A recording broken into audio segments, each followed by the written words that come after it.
Hello rebels, welcome back to 30th day of 30 days digital affiliate marketing series. ఈ రోజు మనం అసలు landing page మన యొక్క అఫిలియేట్ మార్కెటింగ్ కి ల్యాండింగ్ పేజ్ ఎందుకు క్రియేట్ చేసుకోవాలి, ల్యాండింగ్ పేజ్ క్రియేట్ చేసినట్టయితే అసలు ట్రస్ట్ బిల్డ్ చేస్తుంది. ఫస్ట్ థింగ్ ట్రస్ట్ బిల్డ్ చేస్తుంది అండ్ సెకండ్ థింగ్ వచ్చేసి కన్వర్షన్ ఛాన్స్ పెరుగుతుంది.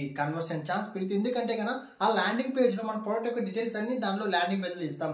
ఇన్ కేస్ మీకు ల్యాండింగ్ పేజ్ ఎలా తెలియకపోతే మా గ్రోప్ స్కిల్స్ కంపెనీలో మీకు ల్యాండింగ్ పేజ్ ఎలా క్రియేట్ చేయాలో ఒక 2 hours కోర్స్ ఉంది. సో మీరు కావాల్సింటే కన్నా నా నెంబర్కి కాల్ చేయండి, definitely I will give a that course. And దానివల్ల అడ్వాంటేజ్ అంటే కన్నా లీడ్ క్యాప్చర్ పెడుతుంది. లీడ్ క్యాప్చర్ అంటే కన్నా వాళ్ళ ఫోన్ నెంబర్స్, వాళ్ళ ఈమెయిల్ ఐడి తీసుకోవడానికి ఎక్కువ ఛాన్స్ ఉంటుంది. మీరు ఫేస్బుక్లో కానీ గూగుల్ యాడ్స్ రన్ చేసినప్పుడు మీ యొక్క ల్యాండింగ్ పేజ్ అడ్రస్ ఇచ్చినట్టే మీరు అక్కడ వాళ్ళు యాడ్ చూసిన వెంటనే ప్రోడక్ట్ యొక్క డీటెయిల్స్ ల్యాండింగ్ పేజ్లో చెక్ చేస్తారు.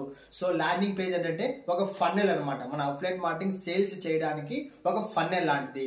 సో ఖచ్చితంగా మీరు ల్యాండింగ్ పేజ్ అనేది క్రియేట్ చేసుకోవాలంటే మా గ్రోప్ స్కిల్స్లో కోర్స్ ఉంది. ఇన్ కేస్ మీకు కావాలంటే కన్నా డెఫినెట్లీ నాకు కాల్ చేయండి, I will give a access. So this రమల్ signing off. జై హింద్.